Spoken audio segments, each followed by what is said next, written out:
comencem a construir aquest canvi. Candidats, candidates de Compromís, a les vostres mans està el destí, l'esperança de molta gent que per perdre ha perdut fins l'esperança, per no tindre, per no quedar-nos ja no es queden llàgrimes. La nostra obligació és tornar el somriure a tota aquesta gent, candidats a candidats.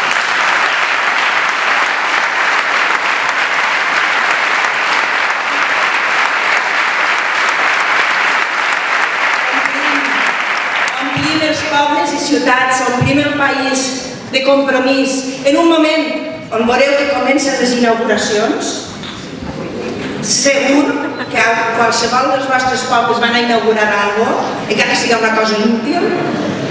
Se van a omplir els discursos públics de promeses buides moltes d'elles, de promeses ratllant lo ridícul, de promeses que saben que no compliran. Front a això, front a les inauguracions, la utilització de l'espai públic de manera partidista, front a les promeses, omplim els carrers, els pobles, les ciutats, el país, de compromís, que és una altra cosa, comprometre's que prometre, que és una altra cosa, inaugurar que governar.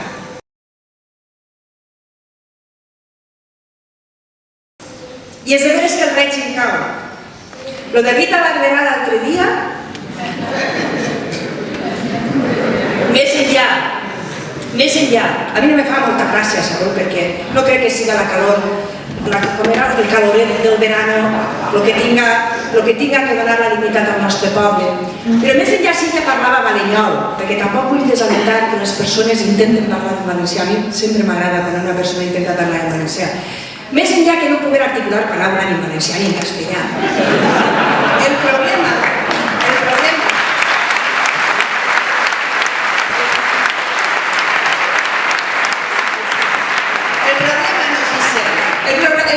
és la borratxera de poder que fa de poder, és que estem entregats, que fa que una persona no sàpiga quan ha d'adoptar un discret segon plànol, quan fa que la concepció del poder siga eclipsar aquells que en un moment donat tenen que ser protagonistes per damunt d'ells, que fa que aquesta persona no entenga que no pot ser el xiquet o el bateig o en la comunió i la nòvia en la boda, sinó que havia d'haver assumit un paper secundari. De què era el dia de la fallera major? Que per cert, sí que s'havia currat un discurs en un valencià correcte. Ese és el problema.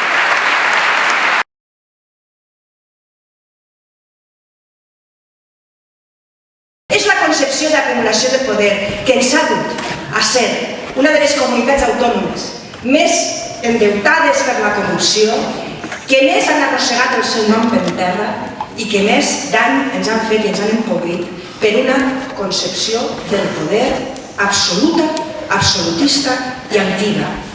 I això entronca dintre d'un canvi de model que nosaltres haurem de combatre, i aquest és el veritable canvi. Així no va haver només un canvi de sigles en les majories del Parlament i en els pobles i ciutats. Així té que haver un canvi profund que freni un fenomen que el poder polític i econòmic està impulsant, que és un canvi de model i de paradigma perillosíssim.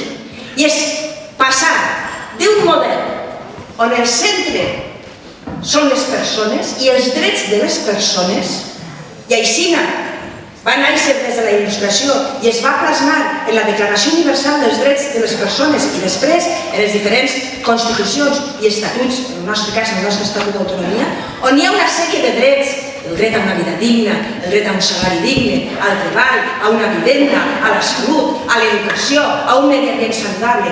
Tot això que són drets i que és el que ha de marcar l'agenda política, anys de governs dominats per els poderosos, per l'economia dels poderosos, han fet canviar aquest model per un altre model, que és el model elitista neoconservador, on tu tens benestar, on tu tens un dret, si te'l pots pagar, perquè qualsevol dret és un negoci, i és negociable, i és mercantilitzable.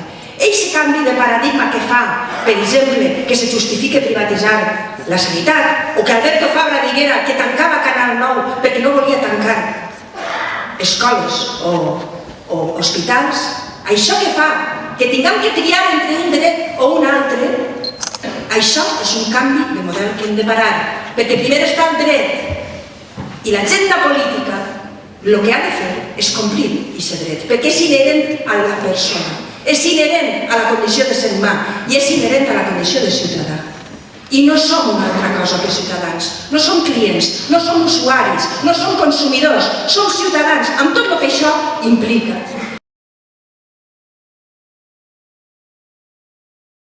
Per això, nosaltres hem de fer una cosa, hem de somriure i hem de fer que la gent somriga, perquè la risa és perillosa, perquè la risa és revolucionària, perquè la risa subleva i sobretot perquè la risa controla la por. Per a fer aquest camí van convèncer els ciutadans i ciutadanes que els seus somnis els pagaven els bancs en forma de préstecs a tutiplem. Fa 10 anys els somnis de qualsevol ciutadà i ciutadana només calia anar al banc per a complir-los. I allí un senyor amb corbata i un somriure li deia: què vol vostè? 80 milions de pessetes? Així els té. No vol un poquet més i se compra un cotxe? Així els té. I així se servia en safa els somnis que tot el món poguera tindre. I a més, se començava a imprimir una idea. Els somnis se paguen, els drets se paguen, però jo te dono els diners. Ràpidament, aquests somnis es van convertir en un malson, quan de sobte aquells que eren els procuradors de somnis i per tant dels drets van tindre que ser rescatats amb diners públics. Convertir els somnis en el malson col·lectiu més gran que hem viscut, almenys les generacions que avui estem així. Estan en guerra amb nosaltres. Estan en guerra amb nosaltres sense tancs, sense baionetes, però generant un patiment immens. Estan en guerra els poderosos d'ací i els poderosos d'allà, del nord d'Europa, ixos que són els acreedors i se creuen ara amb dret de que paguem per els nostres somnis i que paguem per els nostres drets, o que el que és mateix, que paguem per els nostres somnis a costa dels nostres drets. Cada retallada, cada tisonada que han clavat als nostres drets, al benestar, a la seguretat, a la condició de ciutadania, en realitat, ha sigut una retallada al nostre somriure. Ens han volgut esborrar el somriure, ens han volgut sumir en la tristor, en la resignació, on molta gent per cert està.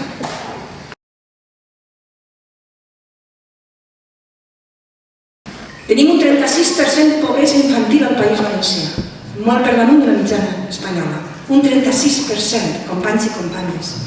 És inconcebible, és injust, és insostenible. No podem tolerar-ho.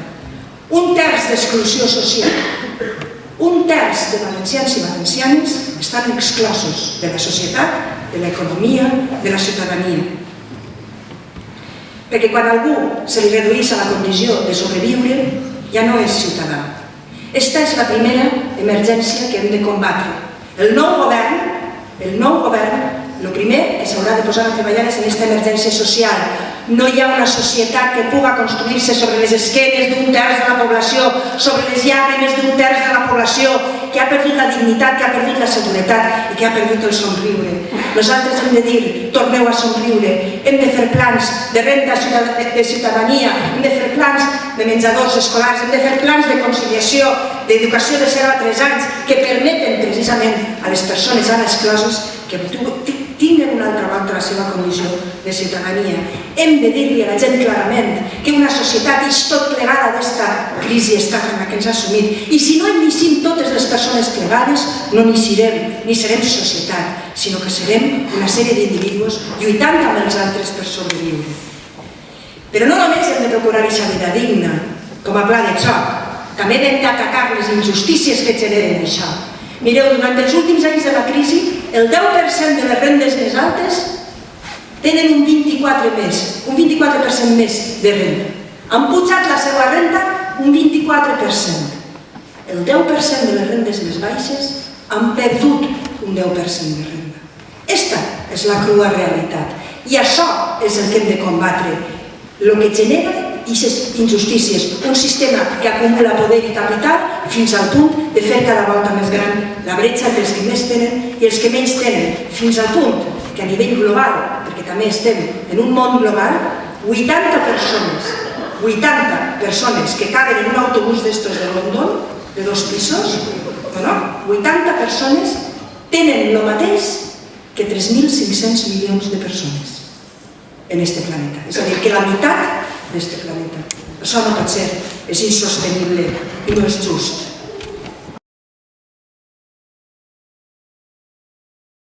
No volem recanviar el bipartidisme, volem un multipartidisme on la paraula torni a ser la protagonista en les corts i les institucions, on la paraula, l'escoltar a l'altre, les diferents propostes, on el protagonisme siga compartit, on el poder estiga limitat, on no n'hi hagi un rodillo que passi per damunt dels arguments dels altres, on no tinguem que sentir mai més en un Parlament dir no li votem la seva proposta als senyors de Compromís, encara que està molt bé, perquè és que nosaltres som majoria. Quin argument es deixa per a votar en contra d'una proposta? En tot cas, serà la raó per la que guanyen les votacions, però no és la raó per la qual uno puga argumentar no votar una proposta d'un altre. Nosaltres volem que la paraula siga protagonista, que tot el món tinga respecte dels seus arguments, que s'escolte a l'altre, que s'acosten postures,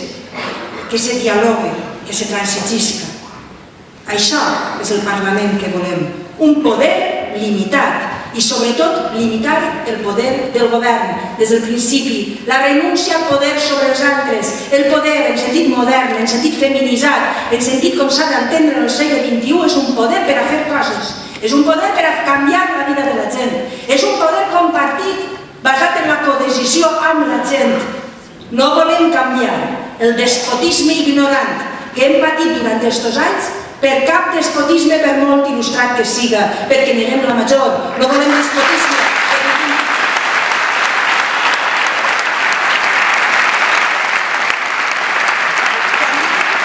No volem despotisme. És que no. Hem perdut molts diners per la corrupció. En algun llibre quantifiquen en més de 10.000 milions d'euros els diners que hem perdut per culpa de la corrupció. No només els que s'han furtat directament, sinó també els que s'han anat perdent en les rodalies d'aquest saqueig. Però jo estic convençuda que n'hem perdut més per mala gestió, perquè és que la incompetència i la inutilitat són molt cares. Us poso un exemple. El dimarts inauguren l'Hospital de Llíria, que està pagat. Inauguren, després d'haver tapiat 4 anys a l'hospital, el dimarts l'inauguren perquè apleguen les eleccions i tenen que inaugurar. Molt bé. Doncs allí estan a marxa esforçades fent una cosa. Les parets del quiròfan les havien fetes totes. Quan va plegar allí, la persona, el cirurgià, que té que operar allí, va dir: i el quadre de mandos, on va? El quadre de mandos se sap que vos operen i vos fiquen allà un munt de cables i coses que això té que estar enxufat a un puesto. Diu, doncs no n'hi ha forat pel quadre de mandos. Tombat parets que ja estaven fetes per fer el quadre de mandos. És una delícia, però això és així. Això passa. Vosaltres imagineu quantes d'aquestes coses han passat i els diners que ens han costat. Doncs això és el preu del despotisme. I ara els altres del bipartidisme, el PSOE va i ho volen arreglar. No sé si heu llegit que ara el lema del PSOE és això ho arreglem nosaltres. Dius, com el capità Moro, sou capità.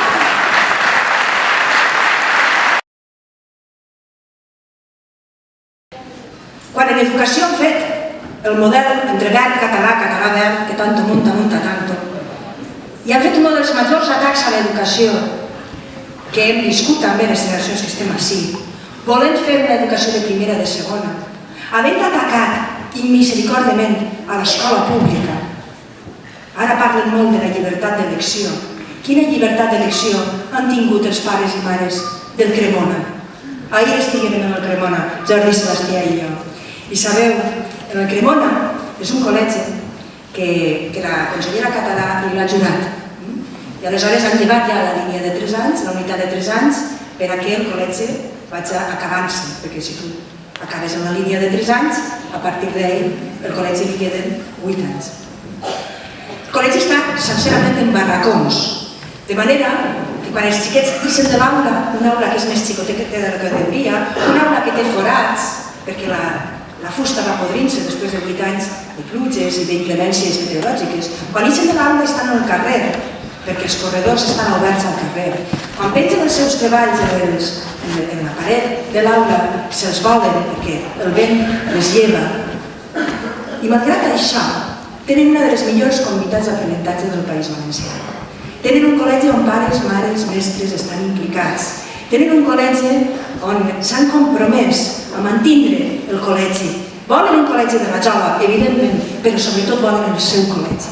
I tenen un col·legi amb innovació pedagògica, amb una implicació de tots els actors en la comunitat educativa. I sabeu què tenen? Estiguérem vora la 1:30 i els xiquets estaven en el pati. Sabeu què tenen? Risa, somriures, perquè una cosa no contava la consellera Català, i és que és molt difícil borrar-li el somriure als xiquets. I d'ahir vam carregar piles, Jordi, Sebastià i jo, i vam dir estes risses, estos somriures, d'estos xiquets que estan en les pitjors condicions que us pugueu imaginar, però encara així resisteixen ells, els seus pares, mares, els seus mestres i mestres. Ells segueixen en peu, segueixen somrient, segueixen rient, i no n'hi haurà poder, no n'hi haurà català, no n'hi haurà verd que puga el somriure dels nostres xiquets i la força que estan.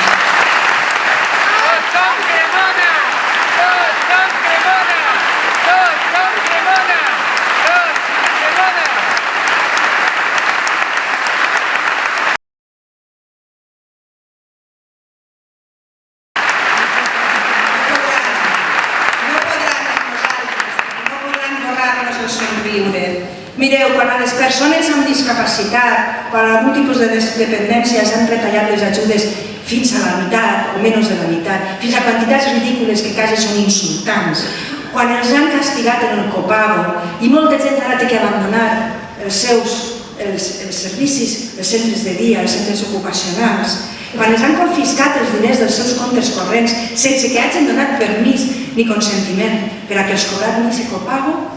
Sabeu què? Ahir m'hi compten gent que està organitzada en plataformes, en associacions, que segueixen venint a les Corts a manifestar-se, que venen encara amb un somriure, que hi havia un xiquet, els seus pares l'han tingut que treure del centre de dia en el que està perquè no poden pagar i se copago, perquè tenen que menjar també, i aleshores ja no pot anar al centre, era un centre ocupacional, el que ha anat durant els últims anys. Doncs aquest xiquet, tots els dies, se va a la porta del centre ocupacional, agarra la cadireta i se senta. I està en la porta resistint, amb un somriure. Este somriure també ens ha de dur al govern de la Generalitat a defensar la gent més vulnerable que resisteix. Quan han destrossat la nostra terra, l'horta, novament, la senyora que està despedint-se vol amenaçadorament en València tornar-li a pegar un mos. Quan han destrossat la terra omplint-la de formigó i de rajoles per a especular, per a guanyar diners uns quants, ixos que després ens han dut als tribunals perquè han estat escaldats. Han volgut fer diners, han volgut fer pelotassos, és cert, però també han volgut fer una altra cosa, molt més perversa. Han volgut matar-nos la mare, perquè la terra és la mare de tots nosaltres. Perquè quan una llàgrima cau en una rajola, es queda en la rajola. Però quan una llàgrima cau en la terra l'aixuga i te torna una flor. I això és perillosament revolucionari, perquè la terra és la mare de tots nosaltres que ens cuida. De fet, quan alguna vegada ens hem fet mal, veritat que cura més el somriure i la carícia d'una mare que una tirita, doncs bé, s'ha acabat les llàgrimes. Nosaltres volem posar en marxa un projecte que també protegisca la terra i que la protegisca perquè tenim l'obligació de deixar-li als nostres fills el planeta, almenys com el van rebre dels nostres pares, perquè és una obligació moral, intergeneracional i política. Hem de descarbonitzar l'economia, hem de fer un nou model productiu basat en el respecte a la natura i en la creació de treballs bons, de treballs sostenibles, de treballs basats en la mobilitat, de treballs basats en l'energia renovable, de treballs basats en la renovació energètica de les vivendes, de treballs basats en l'I+D+I, que ens fa avançar i que ens fa ser seres humans millors, perquè sí, la nostra mare no ens la matarà ningú, i perquè la terra, com dic, aixuga les llàgrimes i ens torna sempre vida i esperança. I això també és el nostre compromís. A llarg termini, a mitjà termini, hem de canviar les polítiques avui per a que els nostres fills puguen tindre una vida demà.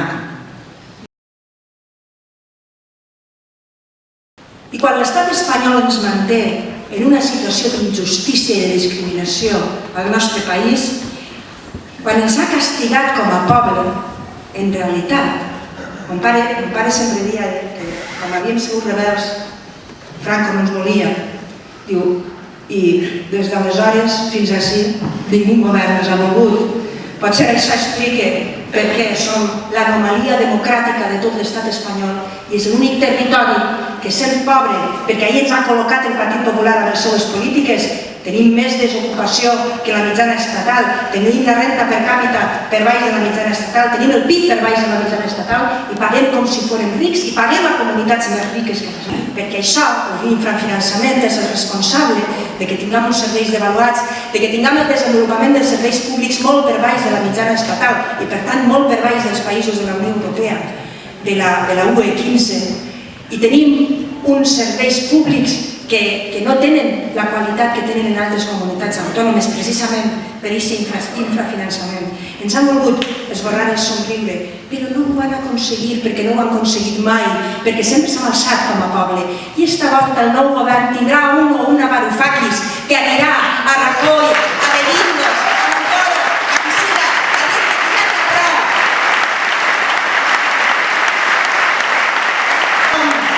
No som ni volem ser ciutadans de segona, no som ni volem ser fora dels drets que ens atorga la legislació i la Constitució. Tenim el mateix dret que altres ciutadans de l'estat espanyol a tindre un bon finançament dels nostres serveis i tenim el mateix dret a tindre els serveis de qualitat que tenen altres. Ens han volgut furtar el somriure, però ningú, ni res, ens pot furtar el somriure als valencians, perquè som un poble alegre i combatiu. I vinga qui vinga, i estiga qui estiga en Madrid, i esperem que estiguen altres després de les eleccions generals, ningú ens farà baixar la cara, ningú. El poder li té por al repensament, és cert. Li té por a l'alternativa política construïda sobre un pensament racional i just, és cert. Però sobretot li tenen por al somriure i a l'alegria i a la risa. Perquè una persona que somriu té esperança, perquè un poble que somriu és un poble que no està vençut, perquè la risa conjura la por, igual que la música i la poesia. Per això, companys i companyes, candidats i candidates, omplim els carrers dels nostres pobles i ciutats de risa, de música, de poesia. Anem casa per casa, persona a persona, a dir-li a la gent: torna a somriure, que el canvi aplega, que l'anem a construir entre tots, que anem a eixir al carrer a construir una alternativa, que ningú ens salvarà si no ens salvem tots junts. Diguem-li a la gent que els somnis estan per construir, que tot està per fer, que tot és possible. Torna a somriure, que amb el somriure anem a canviar este país, que amb el somriure anem a construir la revolta. Visca el País Valencià!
Sí, companyes i companys, va de bo, ja m'ha encès la traca.